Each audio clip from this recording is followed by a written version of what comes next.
What's going on, Philly Day fans? This is Philly Day One, and today we got two topics, man. Two, maybe three, but today we're talking about Lane Johnson was at the O-line masterminds for the younger generation. He had some key things to talk to them about moving on to the next level, just staying locked in. And he talked to those guys for quite a minute. He also weighed in. I also have the video of him weighing in on Frankie Louvu and his opinion of the tush push. And we got that video we're gonna play. Also, in the very last topic, we're gonna talk about the defense, where it can be, where it was at, and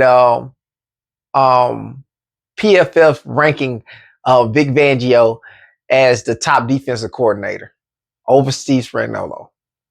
So let's get into it.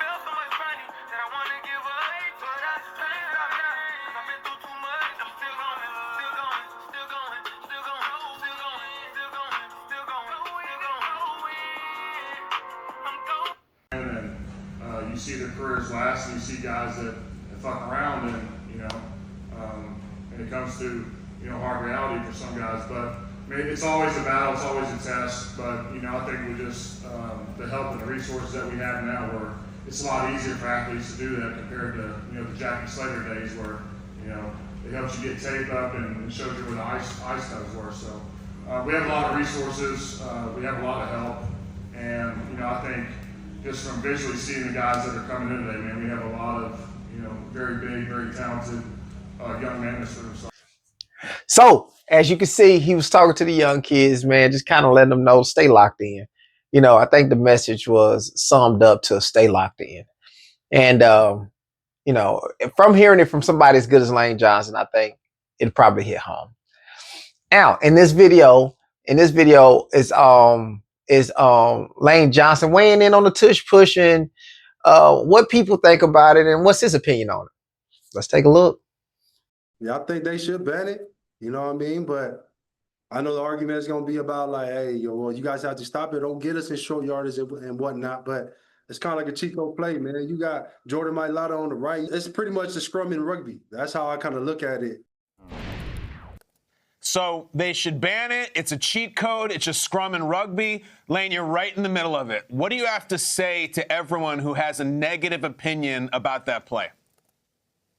Yeah, it is. It has become a weird play. It was something that, we'd run every so often, and I never thought it would have grown to this magnitude of what it has become. Listen, I think the guys who should have the votes are probably the center and both the guards and probably the D tackles that are in the middle. It just, Yep. Yeah, it's something when you do it consecutively. I think the main thing was they were worried about player safety. So, yeah, I mean, it's something that, I run. I don't think a lot about it, going to each play, but yes, it does favor a rugby scrum, but it's our rugby scrum, I guess. No. Hey, I didn't expect that. But and then again, Lane Johnson is not mixing it up like Landon Dickerson, Cam Jurgens, and maybe Tyler Steen when he gets in there. So it's a little different, I guess, from those three. Those three is really doing the heavy lifting on that play. So I guess, I guess I can see it both ways, but as of right now, it's here. Better learn to stop it.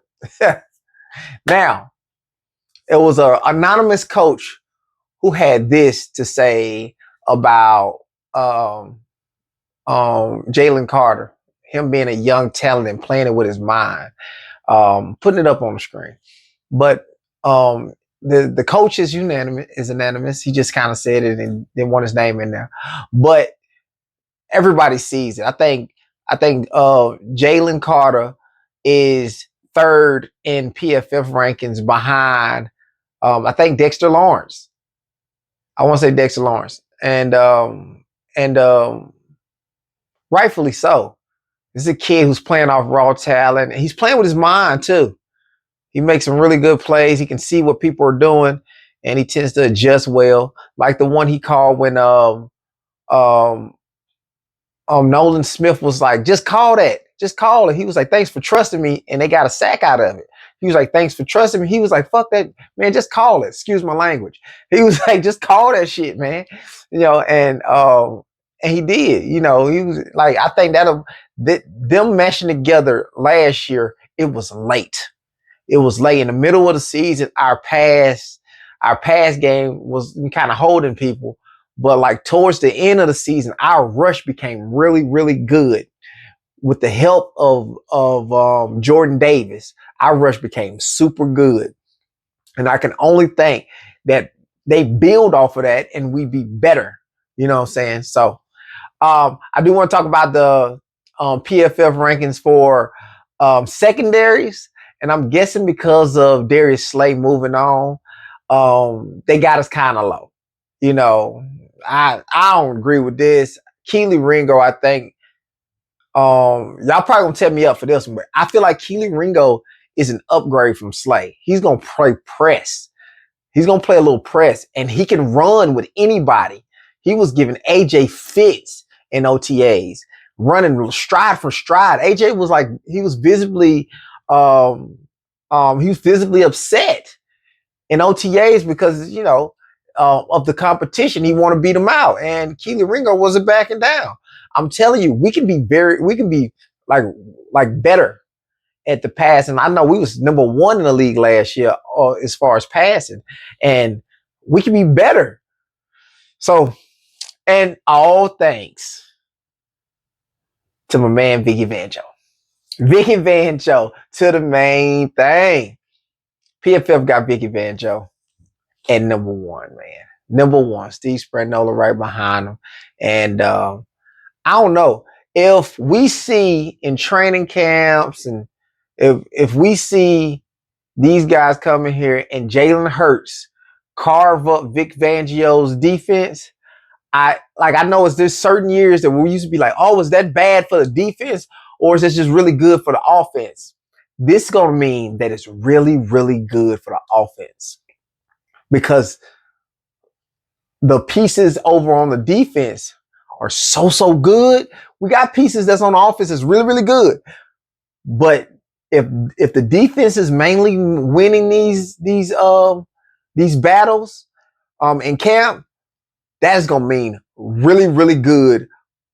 I mean, if the offense is winning these battles in camp, that's gonna mean big things for the offense. Big things for the offense. I know a lot of people was wondering what the offense will look like, who's gonna be guard. I think Tyler Steen will be guard. Now we do miss something as far as running the ball, but Tyler Steen is better with the pass block.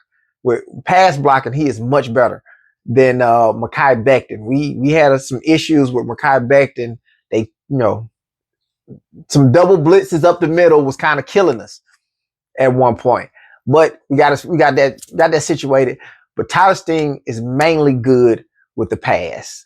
And hopefully it don't take a huge step as far as the run, but Tyler Steen was really, really good. Is really good with the pass. So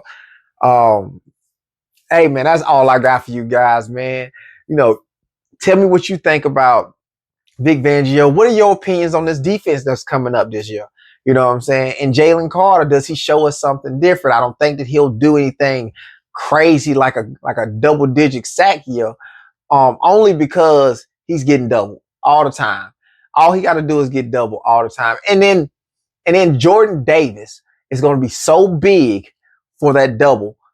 So, I mean, I said that in another video. I'm not going to keep saying it, but Jordan Davis is going to take so much pressure off of Jalen Carter. They're going to be like two-headed monsters out there. And if it get to the point, which I believe it will, if it get to the point to where Jordan Davis is getting the double teams, Jalen Carter is going to tear this league apart. And I'm so excited about that. So y'all let me know what y'all think. Like, comment, subscribe, and turn those post notifications on, man, so you don't miss no video. And we out. Let's go Birds.